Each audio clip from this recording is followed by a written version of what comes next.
हिंदू यहां रहा करता था। 712 ईस्वी में और 1947 में जब भारत आजाद हुआ था, उस समय भारत और नेपाल, पाकिस्तान और जो वर्तमान का बांग्लादेश है, इस सब की आबादी मिलकर के हिंदुओं की कुल आबादी बची रही मात्र 33 करोड़। यानी 1235 वर्षों में हमारी आबादी 60 करोड़ से बढ़कर के 120 करोड़ नहीं हुई, 100 करोड़ नहीं हुई। हमारी आबादी 1235 वर्षों में घटी, हम 60 से 30 पे आ गए। ये क्या साबित करता है? हिंदुओं पे क्या अत्याचार नहीं हुआ?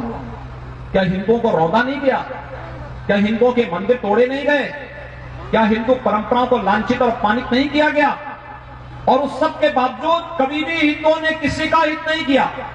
दुनिया के अंदर आप जाइए, आज आप देखते होंगे अरब जगत में, वहां पर इराक के अंदर आईएस नाम का एक अलकायदा का आतंकवादी वहां पर आकर के वहां पर किस तरीके से गैर मुस्लिमों को काट रहा है।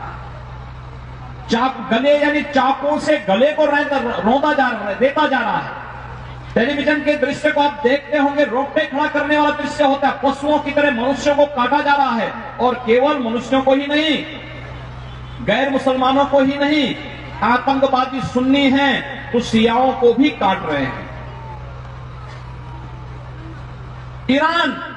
ईरान का जो मूल अर्थ था वो पहले आर्यन देश था, आर्य का मूल निवास स्थान था। और ईरान के बारे में कहा जाता है कि ईरान के जो मूल निवासी थे वे पारसी समुदाय के लोग थे। पर्शियन समुदाय के जो लोग थे वे अग्नि पूजक थे। अग्नि पूजक हम सब हैं। हम मंच पर आए, हम लोगों ने सबसे पहले दीप प्रज्वलन का कार्यक्रम किया। ये दीप प्रज्वलन, ये अग्नि तो है, ये दीप ज्ञान का प्रतीक है, प्रकाश का प्रतीक है, ये अच्छाई का प्रतीक है, ये रचनात्मकता का प्रतीक है, ये सकारात्मक ऊर्जा का प्रतीक है। इस अग्नि का पूजक वो पारसी समुदाय हुआ करता था। और अभी आपने इराक के अंदर भी देखा होगा, जो यजीदी समुदाय है वो अभी इसी अग्नि का पूजक है, इसी अग्नि का पूजक है। पारसी समुदाय को ईरान से समाप्त कर दिया गया। पारसी समुदाय अगर कहीं बचा हुआ तो केवल हिंदुस्तान में बचा हुआ है, बाकी नहीं बचा है, समाप्त हो गया। सब वहां पर इस्लामीकरण हो गया।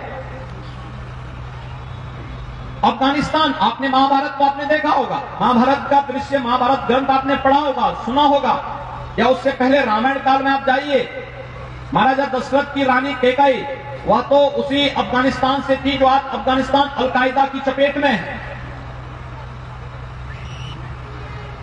आप महाभारत में आएंगे, धृतराष्ट्र की पत्नी गांधारी वर्तमान कंधार की है, जो आज का कंधार है अफगानिस्तान का, उस कंधार की थी। इसका मतलब वहां हिंदू राजा हुआ करता था। लेकिन आज हिंदू राजा वहां नहीं, आज पूरी तरह इस्लामीकरण वहां का हो गया।